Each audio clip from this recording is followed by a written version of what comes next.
Assalamualaikum warahmatullahi wabarakatuh.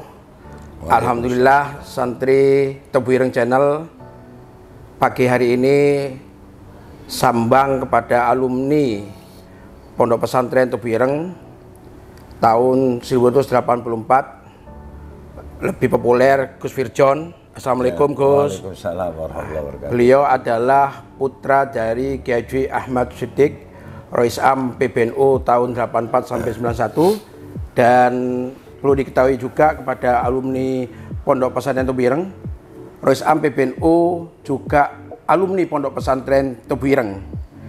Dan ini adalah pertemuan yang sangat istimewa, bisa ketemu dengan putra dari Rois Am PBNU di era yang cukup tarik menarik secara ideologi itu, di era Orde Baru. Dan hari ini kami ingin sejauh mana Gus Firjon ini selain di Pondok Tebu Ireng, sebelumnya juga di Tulungagung, terus di Ploso. Ketika di Pondok Pesantren Tebu Ireng ini gimana suasananya di pondok ini? Terima kasih. Assalamualaikum warahmatullahi wabarakatuh. Pak Yusuf, juga kru dari Santri Tebu Ireng Channel. Pertama kami mengucapkan selamat datang di Kota Jember. Kami salah satu alumni dari Tebu Ireng. Mudah-mudahan ini membawa berkah untuk kabupaten kami. Jadi pertama saya sejak SD itu, waktu itu saya baca artikel.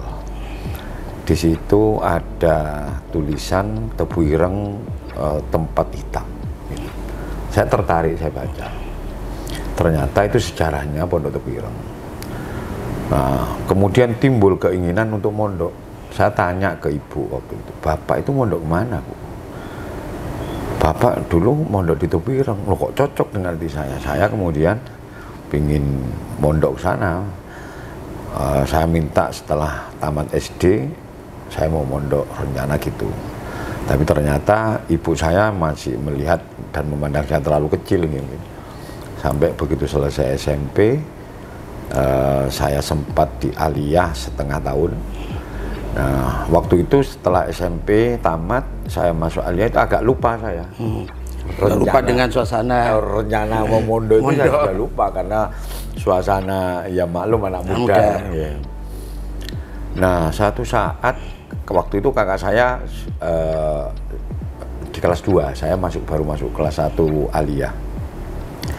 Satu saat mau pulang tuh kakak saya nangis. Saya kaget. Biasa pergi pulang balik sama saya gonceng. Kenapa kok nangis? Ternyata oleh gurunya disuruh baca kitab gundulan. Kakak saya enggak bisa. Nah itu terus ada semacam lecutan dari Pak Guru, kamu ini gimana putranya Kiai nggak bisa baca kitab. Nah disitulah kemudian muncul keinginan itu, wah saya harus mondok. Nah akhirnya sudah tidak bisa dibendung keinginan ini. Jadi saya tidak sampai selesai kelas 1 itu, baru pertengahan tahun saya maksa minta pindah. Dan waktu itu alhamdulillah berkat bantuan Kiai Yusuf, walaupun dari Departemen Agama ke Dikbud, ini kan agak ada administrasinya agak sulit katanya, tapi alhamdulillah bisa mondok di sana. Alhamdulillah saya karena semangatnya mondok itu bukan dari orang tua, dari saya sendiri, saya senang kan. Tapi kemudian begitu masuk Tebu Ireng, saya itu isinya tergumun-gumun saja.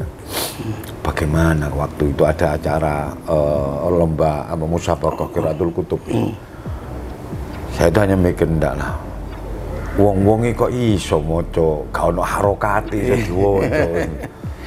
Wah itu semakin membuat saya lebih bersemangat lagi untuk belajar. Akhirnya saya melanjutkan di SMA. Selama di SMA itu ya sambil mengikuti SP dulu ya, sekolah persiapan. SP. Ya. Waktu itu yang ngajar antara lain yang saya masih ingat Pak Soekarto. Iya, Pak Soekarto pakai. Nah, selama di sana saya itu merasa tidak mendapatkan apa-apa. Artinya saya tidak bisa gitu loh, kok saya masih belum bisa ini. Akhirnya saya ada temen itu dulu namanya Cak Ida itu. Cak Ida Malang almarhum. Ya, itu jadi guru les saya. Jadi tiap malam saya ngaji ke Cak Ida, mulai jurmiyah, nahwu, sorof, kemudian macam-macam sudah latih di sana. Nah, itu pun masih saya merasa masih belum bisa apa-apa. Akhirnya kemudian kita sering ke makamnya Mbah Hashim, kemudian ke makamnya Kiai Asy'ari. Dia diajak Cak Ida itu. Nah, disitulah kami mulai pertama kali mengenal bagaimana karakter dari bermacam-macam teman dan santri dari berbagai daerah dengan karakter masing-masing, sehingga kita bisa beradaptasi, bisa menyesuaikan diri. Nah, disinilah kemudian saya merasakan ada nilai yang luar biasa dari tempaan Pondok Tebu Ireng kepada pribadi saya khususnya, sehingga saya bisa mencoba untuk memahami, mencoba untuk beradaptasi, sampai kemudian pernah saya mengalami kejenuhan karena saya merasa tidak bisa, merasa tidak mendapatkan untuk ilmunya, untuk baca kitab itu saya tidak bisa. Akhirnya saya pamit ke Cak Ida. Ini Cak Ida ini termasuk yang mendorong saya ini. Allah yarham. Mudah-mudahan beliau diterima amalnya. Amin, amin. Saya kelas pertengahan awal kelas 3. Saya itu pamit mau pulang sana. Aku gak usah mondok aja. Tak pindah wae, saya ndak iso konsentrasi ngaji saya ini. Cak Ida bilang gini, wis tutup no dhisik sekolah. Tutup no dhisik sekolahmu. Ibaratnya kamu ini mau menempuh jarak 10 kilo misalnya, tinggal 100 meter kamu berhenti. Eman-eman rugi, wis betah-betah. Waktu itu sudah jenuh sekali, saya sudah tidak kerasan sudah. Ya karena bermacam-macamnya karakter dan motivasi santri mondok itu kan macam-macam. Ya. Nah, akhirnya saya betah-betahkan sudah. Sampai kemudian selesai, baru saya pindah pondok ke Peloso, kemudian pindah ke Tulungagung dan sebagainya. Nah, yang ya tanpa saya punya angen-angen sebelumnya, ternyata ijazah dari Tebu Ireng inilah yang kemudian mengantarkan saya di dunia politik. Sampai sekarang saya dipercaya jadi wakil bupati ini, itu juga barokah Tebu Ireng. Andai saya kemudian berhenti saat itu, nah ini nggak punya jasa, mungkin tidak punya jasa. Ya. Barokah Tebu Ireng. Barokah Tebu Ireng, betul-betul.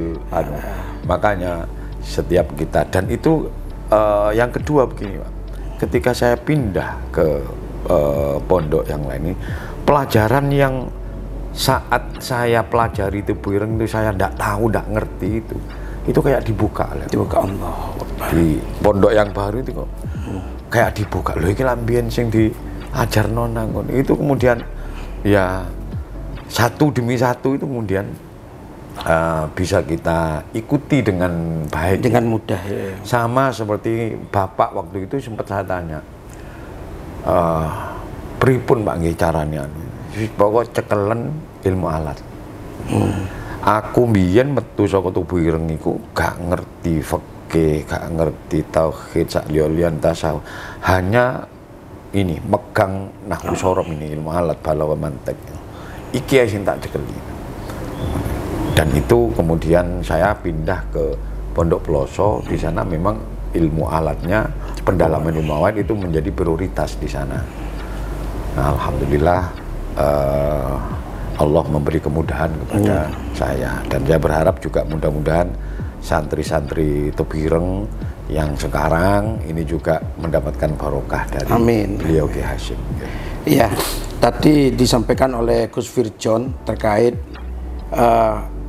diajak Kak Ida ke ziarah ke Mak Barok itu tiap hari atau tiap waktu? Tiap malam Jumat. Tiap malam Jumat. Tiap malam Jumat itu pasti itu.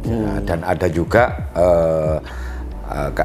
keadaan tertentu misalnya itu di luar malam Jumat kita juga ke makam. Dan yang saya di kemakannya Kiai Asy'ari itu saya baru tahu itu diajak Zaidah. Dan dari sekian saudara 11 bersaudara, semuanya yang terjun di politik itu kan cuma Gus Firjon. Apa motivasi gitu Gus? Saya sendiri juga sebelumnya meraba-raba apa ini pengaruh dari nama ya. Karena nama saya itu Muhammad Balya Firjon Barlaman.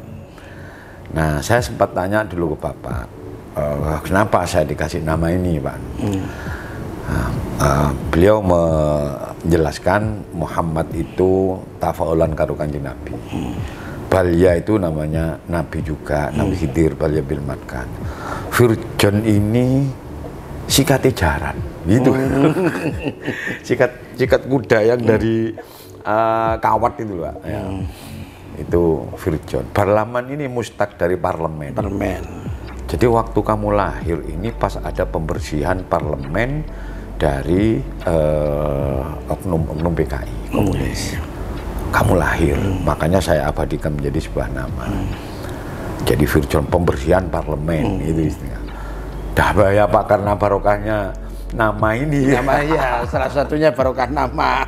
Dan akhirnya di antara saudara-saudara kami ini yang terjun di politik, terjun di organisasi, itu kebetulan saya.